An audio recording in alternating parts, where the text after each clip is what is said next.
Readers, listeners, welcome to the Foxed Page, where we dive deep into the very best books. You'll come away with a richer understanding of the text at hand, all while learning to read everything a little better. I'm Kimberly Ford, one-time adjunct professor at Berkeley, best-selling author and PhD in literature. Longtime listeners of the Foxed Page know that my degree is in Spanish and French literature, so when I saw this book, Discontent by Beatriz Serrano, popping up on the tables of all sorts of independent bookstores, I was very pleased because this was something that was written in Spanish by a first-time novelist out of Madrid, and I was really interested to take a look at what people are doing on the contemporary Spanish literary scene. And right at the top here, I want to say two things. One is that this is a book that I'm actually ending up feeling fairly critical about. The reason why I think it is still a good idea to sit down and talk about this book, because as you all know, it is not in the spirit of the Foxed Page to just like shit on a book. But what I want to say today is that there was so much potential at the beginning of this book that I found the disappointment actually like pretty significant, but I really felt like it would be worthwhile to take a look at what is working so well at the beginning of this book, and then to sort of examine, why in some ways it sort of peters out. I always think, too, that taking a look at a book like this that does have a lot of potential helps us remember how really, really difficult it is to write a very effective novel. I remember as an MFA student, I did 3/4 of an MFA program, which was very interesting because coming out of my PhD program, I had only been reading just like the world's best literature. And then suddenly I was reading, workshopping pieces by other people that were maybe not the world's best literature. And it was insane how much I learned about great literature from reading not so great literature. I'm very interested in the phenomenon of this book. Again, this is a book that cropped up on all sorts of tables. I picked it up a couple of times and put it back down. And then eventually, because of its presence and because of the fact that bookshop sellers were hand selling it, meaning they were recommending it to people or they were putting on like those like staff picks things, I was like, okay, this book has enough momentum for me to really feel like I am very curious about what is happening. I'm always excited about the idea of reading something in the original and also reading the translation. I'm fascinated by translation for all sorts of reasons. And I will say that it was interesting to look at some of the translations back and forth. There were a lot of like current kind of terminology that I was interested in. But this is a book where the prose is relatively straightforward. This is not super inventive prose or prose that's really leaning on any sort of like, a lot of stylistic detail. So in many ways, the translation felt somewhat predictable, which took a little bit of the fun out of it for me. And I think I understand why this has become, such a hit. This is a good time to say that there will be spoilers. We will be talking about the end of the book. Also, frankly, if you're someone who loved this book and doesn't really want your opinion of it to be diminished in any way, then I don't know, maybe listen to the first 3/4 before I start just like really digging into the problematic nature, for me at least, of the end of the novel.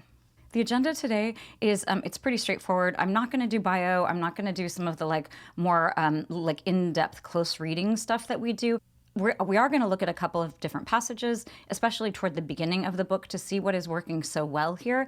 And then we're going to talk about, I sort of feel like there are 3 different components of the ending. I'm going to march through those kind of quickly to describe why I felt them as being sort of like unsatisfying. And then we're going to take a look at the very end. One aspect that I think was fun for me to look at and to think about a little bit is the difference between the titles in the Spanish and in the English. So the Spanish title is El Descontento, and in English it is Discontent. What was interesting to me about that is when I looked at the cover art here, I'm holding up the English edition, when it says Discontent up at the top there, and we have this image of this woman like kind of despairingly like sandwiched between these 2 office chairs, my sense is that we are talking about this woman as discontent. I read that as an adjective describing this one person, and I was drawn in by it. I think it's a very effective title. I really like the cover art. Some of you know I have a daughter who is she's an art historian, and she's very she's also a curator. She lives by her her eye, and for some reason this felt very much like stock photo to her. It was kind of annoying, I think, in some ways, but it got me hook, line, and sinker. I do actually like better the cover art on the Spanish version. I think it's more interesting. If you're on the YouTube, I'm holding that up for you too. Both of them show women who are kind of slumped over, interestingly, and I think both are very appealing. But back to the titles, El Descontento is different than discontent in the sense that it is a noun. So we're talking about like the discontent would be the literal translation, which is not a great translation. But it was an interesting phenomenon to think about, like reading the book as kind of a treatise on the idea of discontentment versus like one woman's discontent. This is obviously very subtle, but this is the kind of thing my mind goes straight to. Okay, and now I want to dive into the text here a little more. Oh my God, for those of you on YouTube, I have these readers that are, first of all, hideous. Second of all, so dirty. I'm not going to stop to clean them though. On with the show. I really want to dive in at the beginning here to show all of the things that I think Serrano is doing so well and that really raised my expectations. This was part of the problem. I moved into this novel with fairly high expectations because the opening was so strong. I love a good epigraph, as most of you know. I'm a big fan of the Smiths. I was born in 1969, and this spoke to me. And of course, the line from the Smiths is, "I was looking for a job, and then I found a job, and heaven knows I'm miserable now." And if I love an epigraph, what I love even more is if there's some kind of like a callback or an explication of that epigraph, and we do have this. So on page 48, we have Serrano saying the following about her character and the character's relationship to the song. "I adore this song. I heard it for the first time on a bus from my internship to my waitress job. I was looking for a job, and then I found a job, and heaven knows I'm miserable now. I don't remember how it came on shuffle. I do know that I got off at the next stop because the noise from the bus wasn't letting me listen to it carefully. Everyone believes that singers are speaking about them, especially love and breakup songs, but I recognize this song was about something else. The misgivings of the working class, the constant unhappiness despite meeting expectations. It was about doing what you think you should be doing and yet never feeling fulfilled. Morrissey was singing about the dissatisfaction caused by shit jobs and by the obligation to pay bills, about the alienation provoked by hours at the office and little time to enjoy the true pleasures of life." So this was so appealing to me. One of the things about this book, she does harken back occasionally to the crisis of 2008 and how lucky she feels to have any kind of a job, which I think is an excellent echo. The Smiths, in part, are kind of that like late kind of post-Thatcher kind of moment when I think a lot of people in Britain were feeling very like forsaken by the government, but also just really squeezed by this notion of job opportunities. So in many ways, right from the start, this is a book that's really tackling something important. There's a whole kind of slew of novels right now that are these workplace novels. The one that people keep comparing this to is My Year of Rest and Relaxation. That was a book, wow, did I not like that book. That is one that I read, and we did not do a lecture on it because I honestly would not have had great things to say about that book. I don't remember because my memory is really terrible, but what I do remember, what I recall, is just kind of an unrelenting, just like yuckiness, which that is not very academic, the way that I just put that, but that is from the heart. So the point of this kind of explication of this epigraph is that this book is really speaking to some very important struggles that people are facing, but it's also pointing to this like very difficult thing to do, which is to write about work. Work, it's mundane. It's necessary, it takes up enormous amounts of people's time, but it generally doesn't seem to be, like it's generally not super exciting. And we have such a long history of that. I mean, David Foster Wallace, The Pale King, wow, like that was just an absolute, just incredible study of what it is. Like that is a book about the IRS and working at the IRS and boredom. Like what an incredible thing to be able to pull off.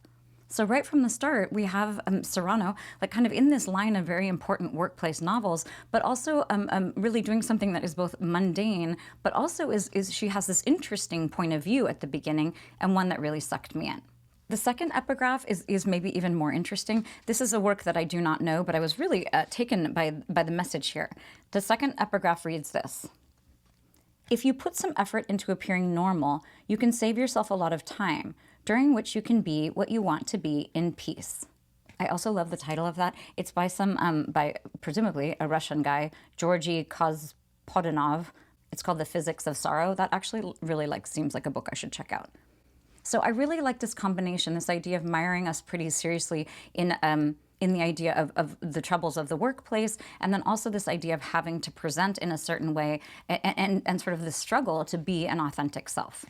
Then we move to part one. So it's a 3-part book. We have part one is called Looking Inside is Dangerous.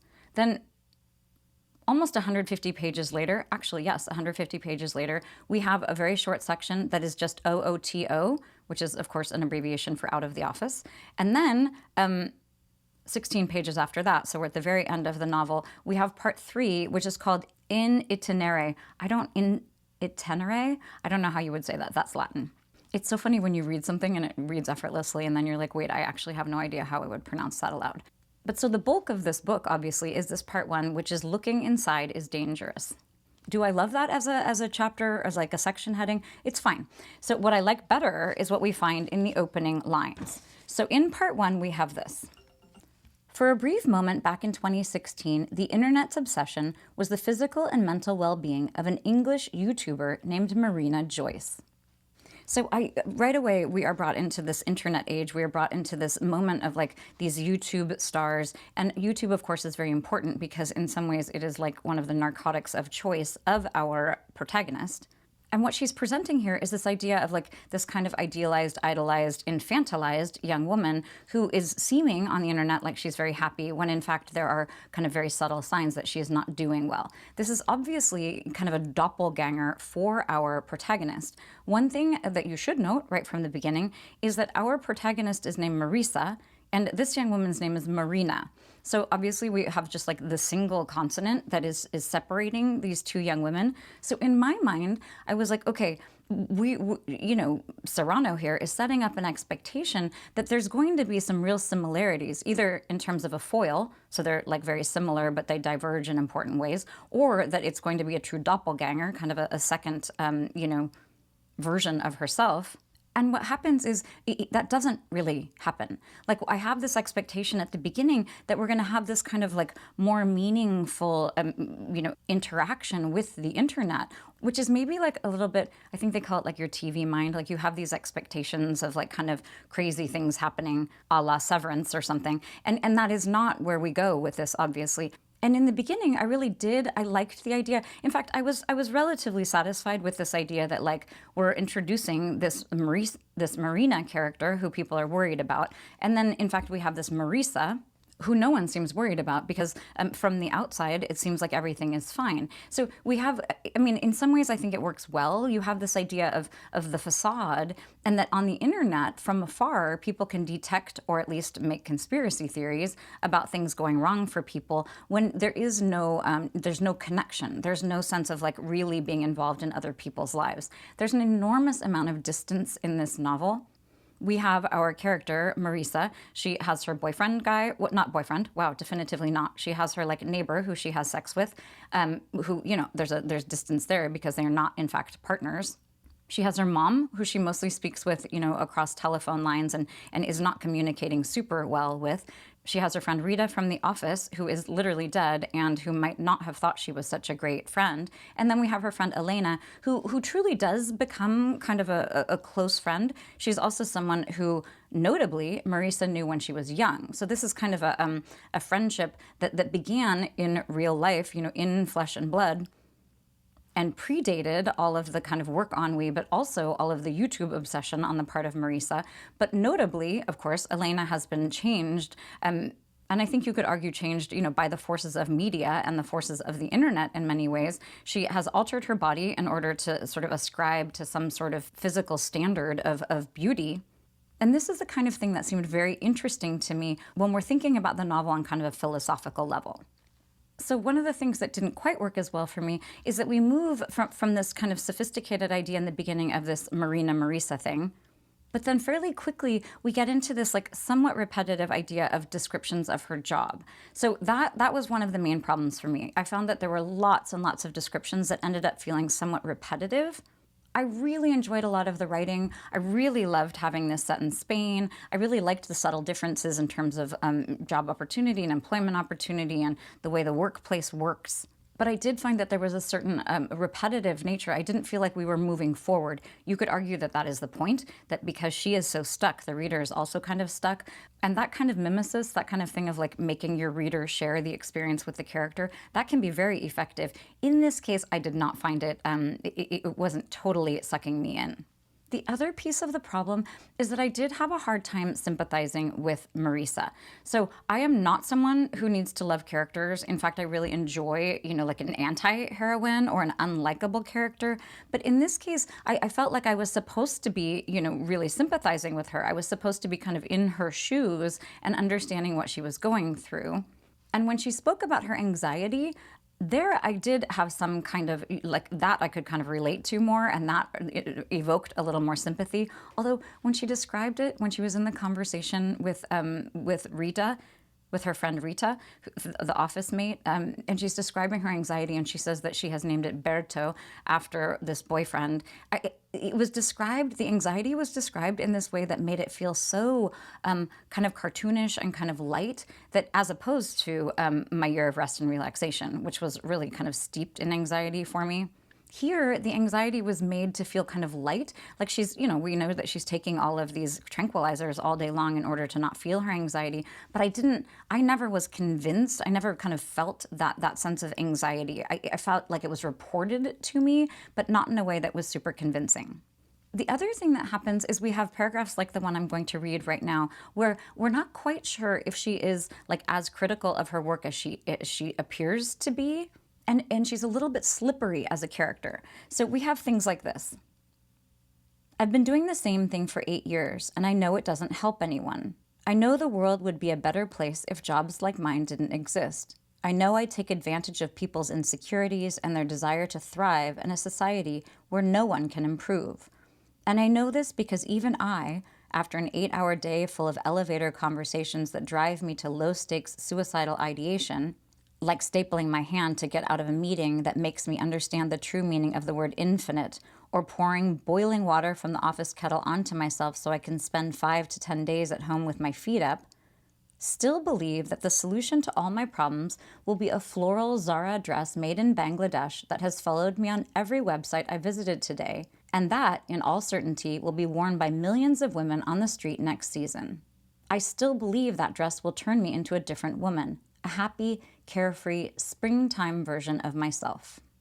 So some important things are happening here. I mean, one of the things is she's planting this seed of this concept that's going to come to fruition at the end of the novel. That was kind of satisfying for me.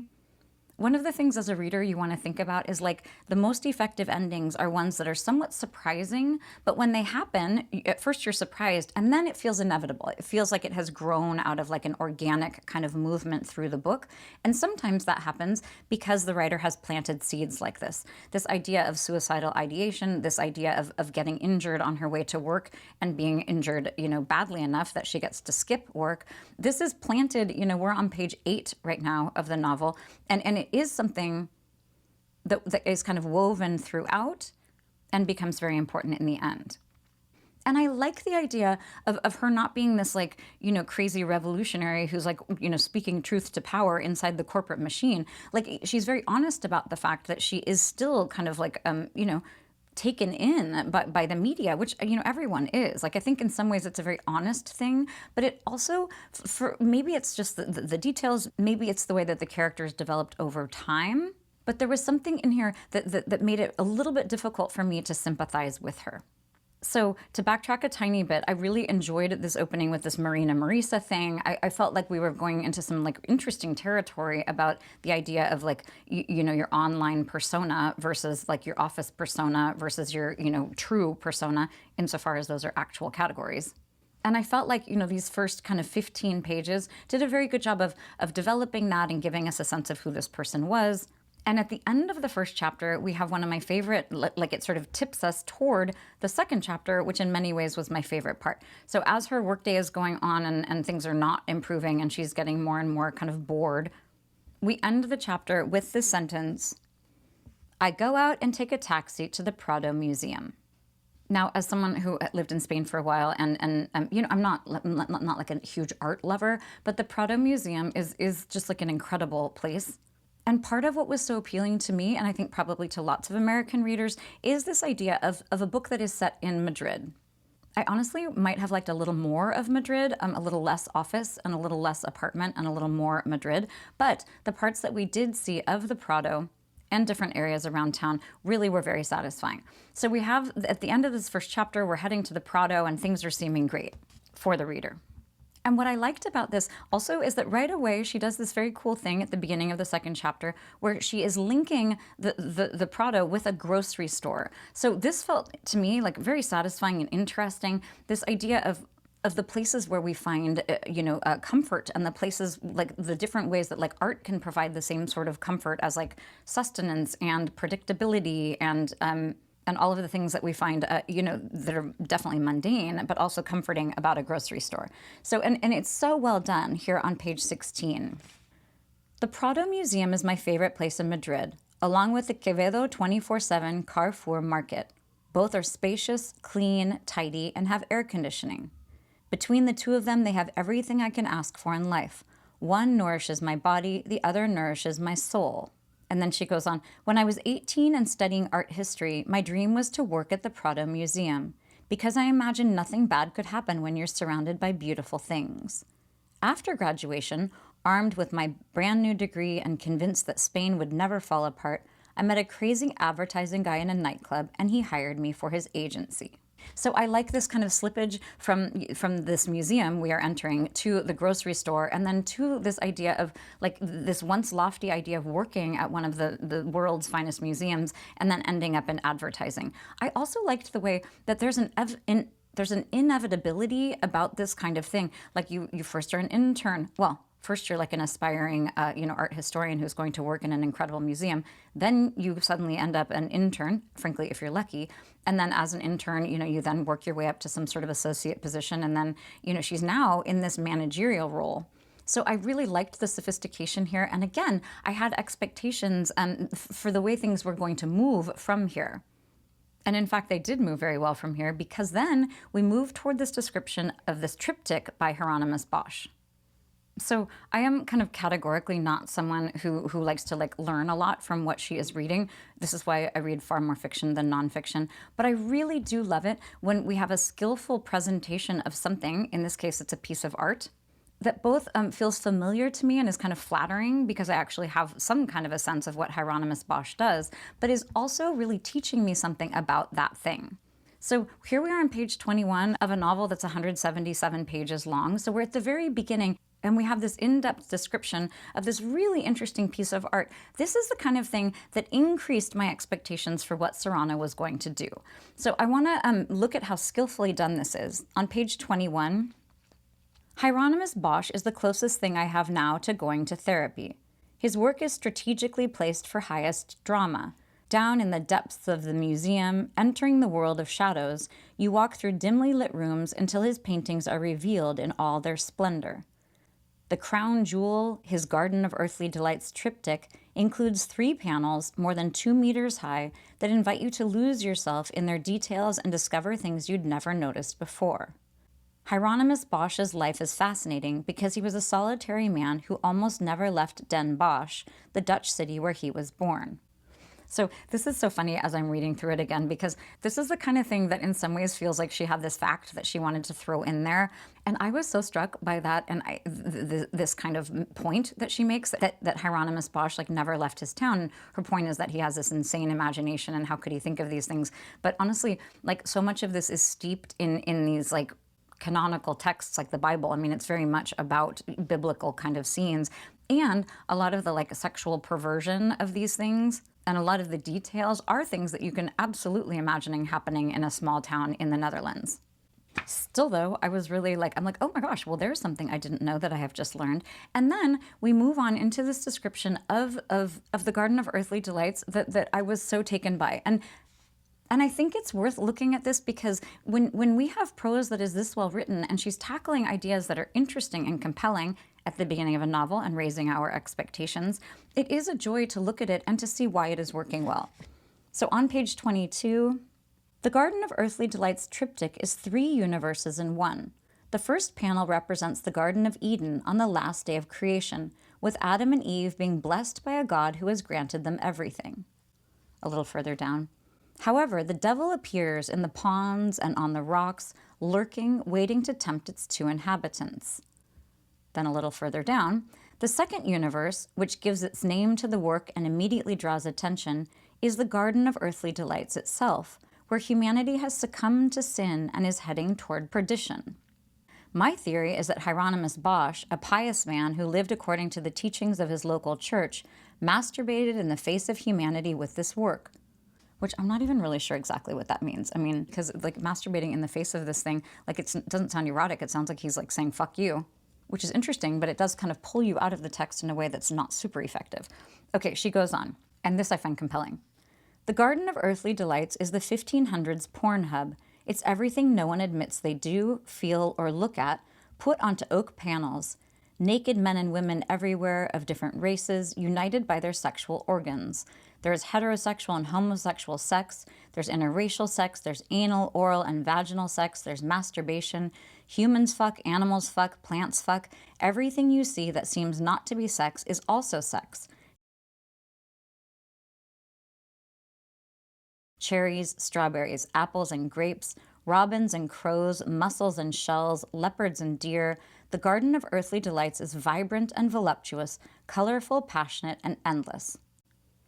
I found this so compelling. What's impressive to me here is that she is doing with words what he is doing with painting. If you're on YouTube, I'm gonna go ahead and put up some images of this actual artwork so you can, I haven't looked at it. Like I didn't go back and look at it to see like how well she was mapping onto it because I was so satisfied with this. Like this is, like she's doing so much work here for us that it's really very effective. What I didn't love is that she ends this, and honestly, this is like kind of a metaphor or like kind of like an encapsulation or like an instantiation or like a tiny microcosm of what I found just really like lacking throughout the whole thing. So she builds up this incredible description where she's doing this really hard work, and then she ends the paragraph with this sentence. I'm going to read the sentence before and then the sentence she ends with. The Garden of Earthly Delights is vibrant and voluptuous, colorful, passionate, and endless. It's that party where the music never stops, that restaurant where there's always another dish about to arrive, that movie where something happens after the credits. I mean, I don't know, call me like, stuck in the 1500s here, but she does this beautiful thing, and then we're kind of brought to earth in this very mundane way. I'm going to harken back to the MFA again. I had a professor who said that you should always look at your final sentence of any paragraph, and certainly at the last paragraph of any, short story or any chapter, because often what you will be doing at the end is not trusting that your reader has understood your point or that you have made your point effectively, and then people writers end up tacking on something that's either overly, overly spoon-feedy or like giving an explanation for something that you didn't need to do. It's such a beautiful evocation, not just of art, but like of sexuality in general, and like the idea of looking at things through a sexual lens and how powerful that can be. And of course, you have to keep in mind this is coming from like the idea of being tempted and then the actual like temptation coming to fruition before we all are moving to perdition. I mean, it's a very powerful thing when we're thinking about a plain old office job or what it is that corporate America is trying to do. I mean, lots of things about temptation and bringing things to fruition, and also lots of things that are very sinister. So we have this beautiful description, and then it's followed by this thing about the music never stopping at the party, and then we have another example, which is the restaurant where another dish is always arriving, which I was like, that's less interesting to me. And then the idea of the movie where something happens after the credits, I was like I'm too far away from this beautiful description you have just done. So I think this is actually a very good way to speak to my general frustration in the book, which is that we have the seeds of really beautiful things and they're executed really well, and then they tend to kind of either go on too long, some of this office description of what is happening, there's just too much of it, and it's kind of, overshadowing some of the really beautiful things in the prose, or it's simply kind of overwritten and overexplained. So I don't want to dwell too much, on the different ways that each one of these relationships, the relationship with Rita, with the mother, each of those also had some potential that I felt kind of just plodded along a little bit. And I am certainly not someone who needs a lot of plot. I mean, to be very clear, I love a book. I mean, these books where people are like, nothing happened, I would argue that actually a lot is happening. Everyone says that of like Mrs. Dalloway or To the Lighthouse. A lot of stuff is happening in those books. And I mean plot-wise. Like, I don't mean just like under the surface of the language. But when we think about this book, I mean, until the very end, not a lot is happening. The whole point is that, her life is mundane, and it is very hard to make a whole novel out of how mundane life is. Do you know what's popping into my mind right now? And this is such a great book about like the mundane and like really nefarious aspects of the work life, is Fleischman is in Trouble. I didn't love the TV adaptation, but that novel was so good, really tackling a lot of these same themes that we have here, but really showing, some of the difficulty in a way that, first of all, it was very like a twisty and turny and amazingly satisfying, but also really generated a lot of sympathy and really made you think about the corporate world. So I had my frustration as we're moving along. And I have to say, I keep going back to this. I really enjoyed the prose. I enjoyed it enough that I was like, okay, I am going to move toward this ending. And I'm just really crossing my fingers that when we get to the ending, it's going to be very satisfying. What happened was actually the opposite. So just as we have our narrator planting these little seeds about like wanting to get injured so she can skip work, we have that right from the very beginning of the novel. We also have this promise of this like retreat that she is going to go on. So lots of expectation is building up as we are moving through the novel about what is going to happen at this retreat. Layered into that is this idea that she's going to have to present something at the retreat. And I was like, okay, I'm ready. I'm ready to receive this like with an open mind. And this is where the whole novel is going to like shift into high gear for me. But then we get to the retreat. And first of all, the paintball kind of thing, like to me, that felt like a very like TV kind of moment. And I understand why it's compelling. And it's certainly, sort of true to life. But I just didn't feel like it was executed super well. But that was just the beginning of the problem. So we then have this thing where she's going to have to do her presentation. Also, I was so frustrated. I have a friend who, the Office television show, which we watch like pretty much nightly, just like episode after episode. She could not watch The Office. She's like a financial advisor person. She could not watch that show because it was so frustrating to her that no one was getting work done. I do not have that problem. I am very happy in a workplace setting where no one is getting anything done. So I was not bothered by the fact that our Marisa was not like diligently making her presentation for this thing. But I also was weirdly frustrated by that. So when I have something, like I know that doesn't bother me when people are procrastinating or people are not getting their shit together. What that tells me is if I am annoyed by the character, there's something missing in the way that the author is either presenting things or something isn't quite cohesive where the character is concerned. I was so annoyed. I was like, dude, get your shit together here because you're going to have to do this presentation. I also saw from many miles away that this presentation wasn't going to go well. I mean, it was not surprising that the presentation did not go well. What was surprising to me is that we have this like crazy thing where she ends up drugging her whole entire office, and that like it just kind of happens. Like this whole thing is pulled off toward the end. It's not pulled off in my mind. I was so just like annoyed. I mean, now I'm really digging into the problems that I have with the ending of the book. It just seemed so far-fetched to me. And again, I am someone who will follow anywhere. I'm reading this Shirley Jackson book right now called Hangs a Man, and it is going in the craziest places, and I am right there with her. I was like, this is so unrealistic. This is not working for me. And I can always tell when a writer is feeling like maybe the thing is not going to land, because there's a lot of like qualifications and a lot of like, I don't know how this was actually happening, but it was kind of working. So I want to take a look at this one paragraph, because honestly, as I was reading it, I was like, OMG, like in my margins, it's like WTF ? Or like no with like lots of O's, because I'm like, this is just, it's like not even the writer is secure in the fact that this is going to work. So here we have this paragraph. This is on page 144 of my English copy. I close the door to the events room. The back of my neck is sweating, my hands are trembling. I approach the small table with the 3 pitchers of pineapple juice, and I pull out the contents of my fanny pack. I crush up a bag with 10 or 12 pills in it, and I mix that into the 2 little bags of MDMA.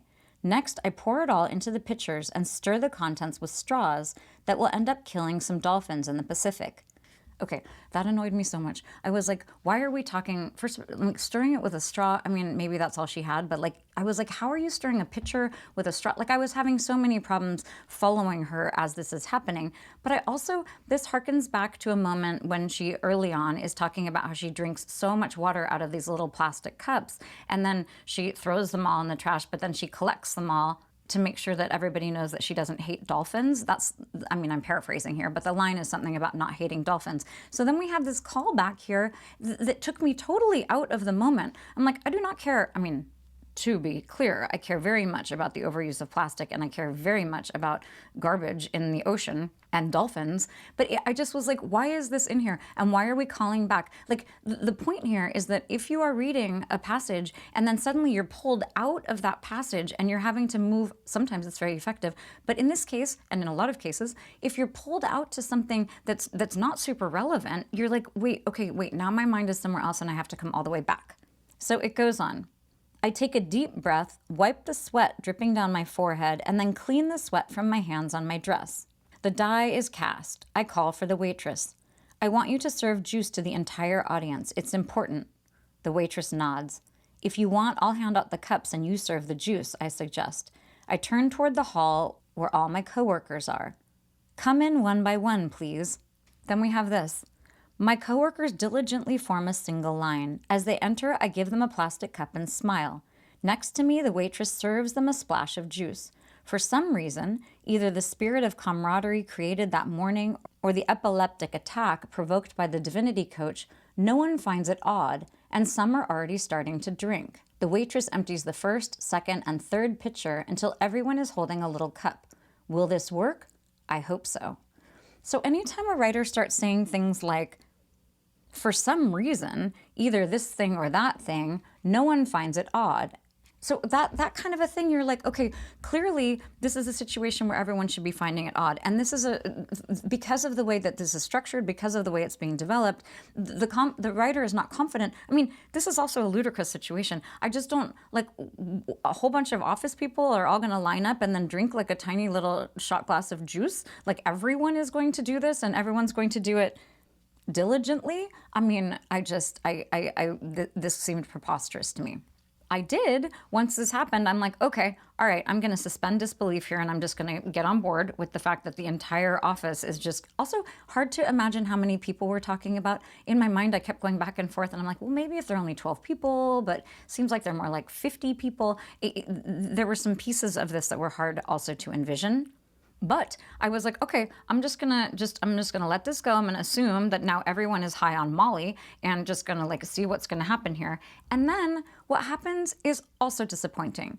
So essentially, she gives her talk up in front of everyone. And what it comes down to is this idea that everyone should dance and everyone should laugh. And honestly, I found that so disappointing. I mean, this was a time, I know that this is not a book where we're supposed to have Marisa have like some big revelation, and she really can't come up with something that's like really speaking truth to power to the corporate world. Like that's not what this book is about, and I know that. But I was expecting something that was at least more kind of forthright about who she is. It didn't have to be her like doing some big confessional or some kind of big therapeutic thing up there, but I wanted something, or I wanted her to like lash out. I wanted something other than the idea of telling everyone they should dance and they should laugh. So she sums this whole thing up in a way that just drove me insane. So here's what she has at the end. People applaud. I leave up a summary slide that reads, drink water, dance, laugh, write, and be a good person, please. And then, of course, because everyone's on drugs, everyone's like all excited about it and they're all dancing and whatnot.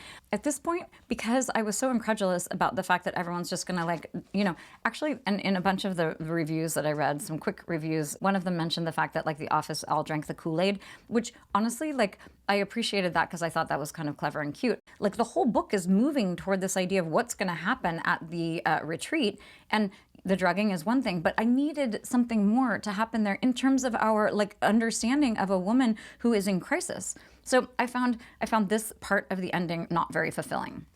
So that is, kind of in an interesting way, the end of part one. This is the whole big kind of long part of the book. And then we have the out of the office section that is a whole bunch of emails that are being, shared throughout the office. And Marisa, I do not love like when we have like the format of the email. I mean, it's fine, but like I find it a little bit gimmicky. And in this case, I like the fact that like Marisa's kept coming up like, I'm out of office, I'm out of office, I'm out of office.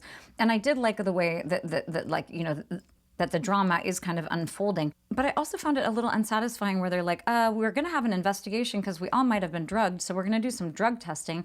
And then there are people who are like, do I need to go to the emergency room? And I was like, what?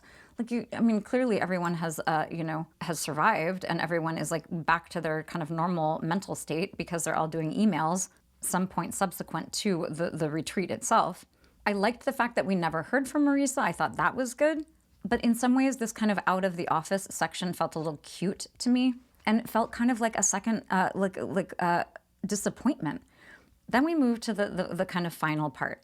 And this final part it's the culmination. It is really, in some ways, the coming to fruition of these seeds that were planted early on about all the ways that she's hoping to get out of work.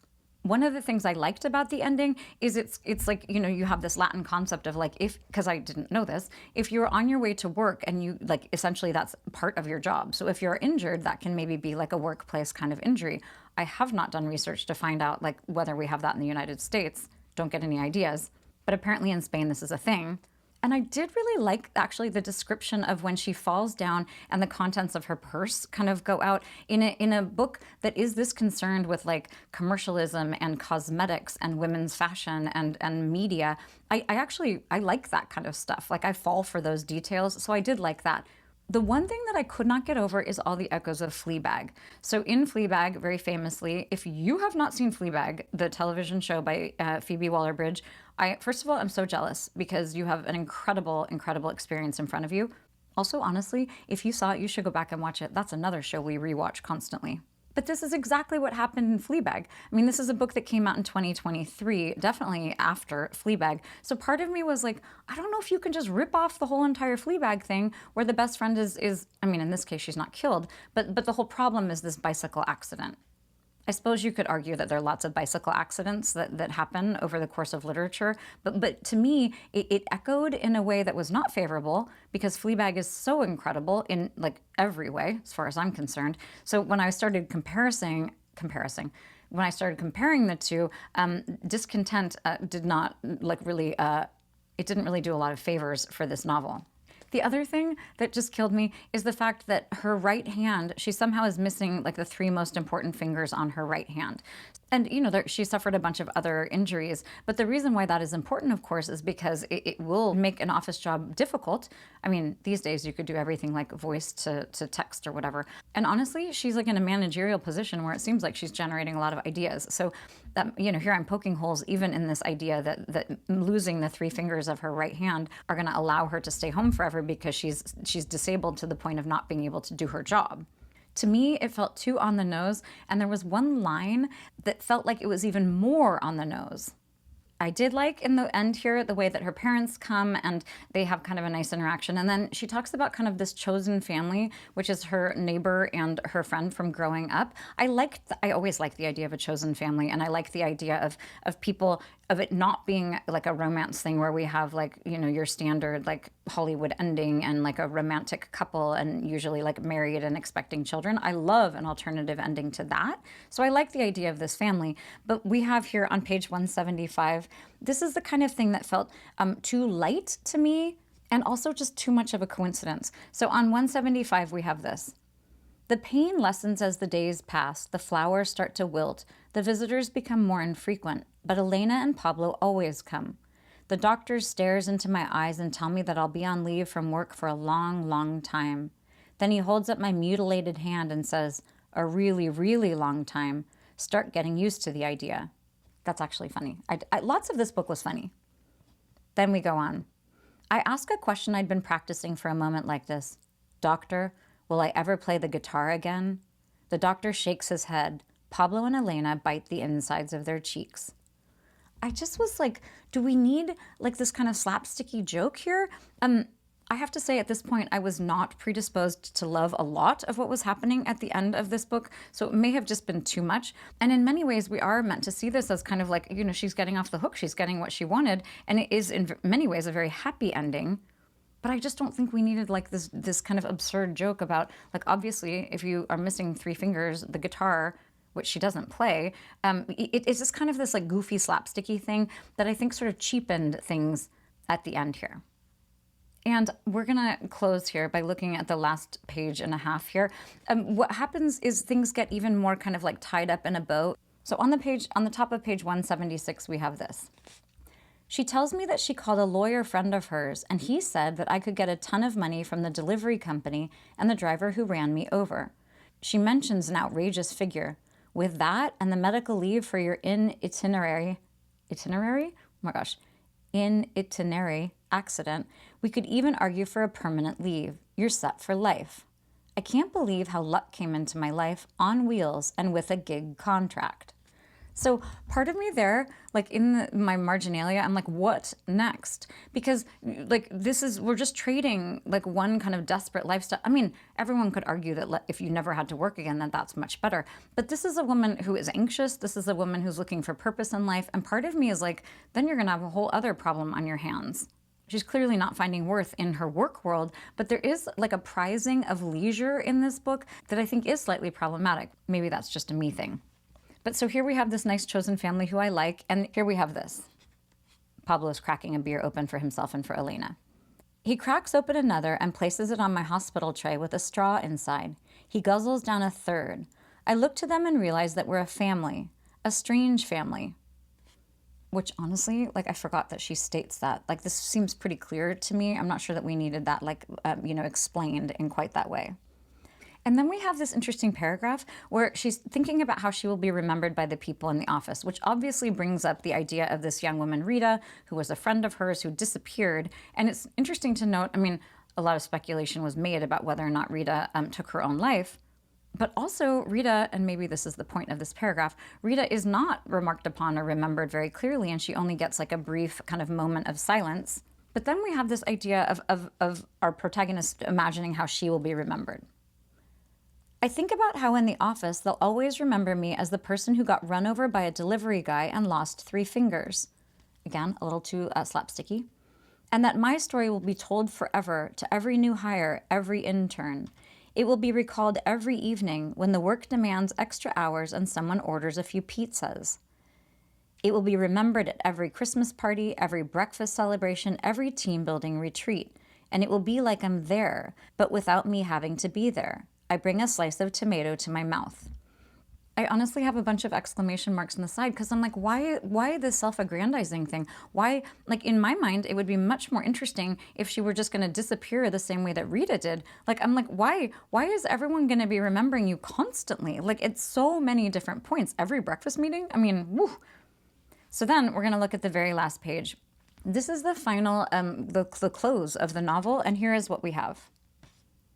I've figured it out.